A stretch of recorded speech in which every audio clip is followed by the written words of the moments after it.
Eu gostaria agora, então, de passar a palavra para Cristiane Isabela Schunig, me perdoe se eu errei o seu nome, o seu sobrenome, né? Ela é a coordenadora geral do sindicato do SISMUC, que é o Sindicato dos Servidores Públicos Municipais de Curitiba.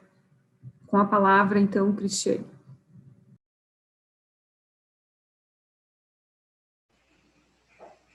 Boa tarde, eu sou a Cristiane, eu sou professora de Educação Infantil da Prefeitura Municipal de Curitiba e agora na direção do SISMUC. E hoje eu represento aqui os professores de Educação Infantil e os demais trabalhadores da Educação Municipal de Curitiba. E nós estamos aqui para dizer que volta às aulas deve ser só quando for seguro, ou seja, só quando houver 3 itens que são indispensáveis.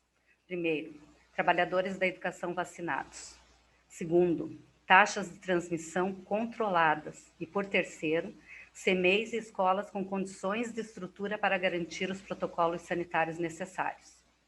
Bom, quem conhece um pouquinho da realidade do desastre que é o enfrentamento da pandemia no Brasil, sabe que não temos nenhuma dessas 3 condições. Para começo de conversa, não há vacina disponível para todo mundo. Essa é a realidade do Brasil de hoje. Graças ao nosso governo federal, que simplesmente recusou 11 vezes propostas de compra de vacinas. Por isso, o Plano Nacional de Imunização do Brasil é muito, mas muito lento. Não precisamos ir muito longe para lembrar que o retorno das aulas presenciais com a pandemia fora do controle custa muito caro, ele custa vidas. A experiência do retorno das aulas presenciais em Curitiba foi uma tragédia anunciada. Pelo menos 12 unidades de ensino fechadas devido aos surtos de Covid e pelo menos 115 servidores infectados. Eu digo pelo menos, porque se a gente considerar a subnotificação, esse número com certeza é bem maior. Não foi à toa também que pouco tempo depois da retomada das aulas presenciais, o sistema de saúde de Curitiba entrou em colapso. Muitos pacientes foram a óbito enquanto aguardavam vagas da UTI. Os servidores da saúde ficaram totalmente sobrecarregados, estressados. Muitos se contaminaram e até levaram o vírus para dentro das suas casas. Quando nós defendemos a volta às aulas apenas com vacina, estamos também tentando defender toda uma cidade contra o caos que esse retorno pode causar. E lembrando que nós, do SISMUC e do SISMAC, já tivemos essa conversa aqui durante uma audiência pública, aqui mesmo na Câmara, em setembro de 2020, e nós alertamos para os riscos de reabrir escolas e CMEs, mas os nossos alertas foram ignorados, como sempre. Naquele momento, nós já falamos que os protocolos de segurança previstos pela gestão municipal simplesmente não se aplicam à realidade. Durante todo esse tempo da pandemia, a estrutura das unidades escolares não foi adaptada para a necessidade. A maioria dos CMEs e escolas não tem sequer janelas adequadas para garantir a ventilação necessária. Nós tivemos, no retorno das unidades, unidades com falta de água durante o dia inteiro, como o Wagner já falou. Como que a gente mantém uma higiene adequada sem água um dia todo? Nesse período do retorno, nós recebemos aqui no sindicato inúmeras denúncias de irregularidades, de falta de estrutura, de falta de EPIs adequados. Nós recebemos também denúncias de unidades escolares com 3 ou até mais casos de Covid e que continuaram atendendo normalmente a comunidade, escondendo essas informações e que, na verdade, algumas delas só foram fechadas devido à ação e à cobrança dos sindicatos. O MPT tem recomendações falando contrariamente ao retorno das aulas. E, para além disso, eles têm uma ação civil pública contra o retorno das aulas, enquanto não forem vacinados todos os profissionais da educação. Essa ação pública, ela foi proposta com base nos materiais que foram levados pelos sindicatos e que foram juntados no inquérito. Mas, infelizmente, o MPT não foi chamado para estar fazendo suas colocações aqui nessa audiência. E eu sou professora de educação infantil, trabalho há 20 anos na rede municipal de ensino. E a gente que está lá na ponta conhece bem a realidade e sabe muito bem que é um absurdo pensar nas aulas presenciais agora. Para um retorno das aulas, eu fico aqui imaginando os CMEs. A educação infantil, ela requer muito acolhimento, colo, abraços.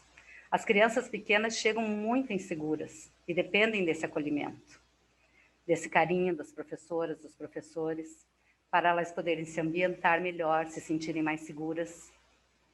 Como vai ser isso com todas essas restrições, com esse protocolo de distanciamento? As crianças vão ficar chorando num canto? Como essas crianças vão se sentir? E as professoras e professores? Vocês acham que vão se sentir bem e realizar um trabalho com as crianças como deve ser feito, vendo essas crianças chorarem e não poder fazer nada, porque para a proteção de todos devem manter esse distanciamento? Vocês acham que essas crianças entendem que não podem chegar muito perto dos amiguinhos, que não podem trocar os brinquedos, que devem ficar de máscara o dia todo? Para quem fica só sentado numa reunião online, debatendo medidas que colocam em risco a vida de milhares de estudantes e trabalhadores, é muito fácil falar. Eu gostaria de saber quantas dessas pessoas aqui, que de maneira irresponsável fazem essa proposta de retorno das aulas nesse momento, em que a pandemia ainda não está controlada, está disposta a estar todos os dias no chão das escolas de CMEI com uma ameaça constante de contágio. Quantas dessas pessoas aqui que estão propondo esse retorno têm filhos em escolas públicas? Quantas?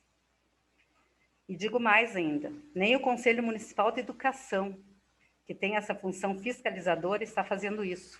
Aliás, em meio a esse caos todo de pandemia, eles não fizeram nem sequer uma reunião esse ano. E vale ressaltar aqui também que nem mesmo a Câmara de Vereadores voltou presencial, mas as escolas de CMEs podem voltar, não é mesmo?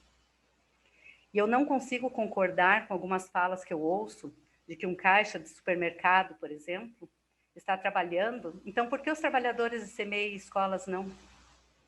Os professores estão em casa, sim, porém trabalhando muito para proporcionar aí um ensino remoto de qualidade para as crianças. Um caixa de supermercado consegue manter um distanciamento e até ter uma proteção de acrílico para garantir esse distanciamento, bem diferente de um professor que precisa acolher, precisa abraçar, interagir diretamente com as crianças. Mas, assim, nem mesmo os caixas de supermercado, que foi o meu exemplo aqui, que é um exemplo só, eles estão com os EPIs adequados, ou usando esses EPIs corretamente. Então, ao invés de ficarem aqui pensando no retorno das aulas, que é totalmente inviável nesse momento, deveriam estar cumprindo seu papel e fiscalizando tudo isso, para evitar mais contágios e fazer com que essa propagação desse vírus vá diminuindo. Eu quero lembrar aqui também, aos que estão propondo esse retorno, que a educação ela não é mercadoria. Já são quase 500 mil vidas interrompidas no Brasil, e muitas dessas mortes poderiam ter sido evitadas. As mortes causadas por uma doença para a qual já existe vacina, elas precisam ser responsabilizadas. E a responsabilidade é de todos aqueles que defendem medidas irresponsáveis, como o retorno às aulas presenciais, sem as mínimas condições de segurança. Ainda nem desafogamos o sistema de saúde e os casos já estão aumentando novamente. Ontem, foram 700 casos confirmados aqui em Curitiba. O nosso alerta dos sindicatos vai ser ignorado novamente por essa casa? Muito obrigada, eu encerro aqui a minha fala. Obrigada a Cristiane, também trouxe pontos importantes aí, principalmente em relação à vacina, né?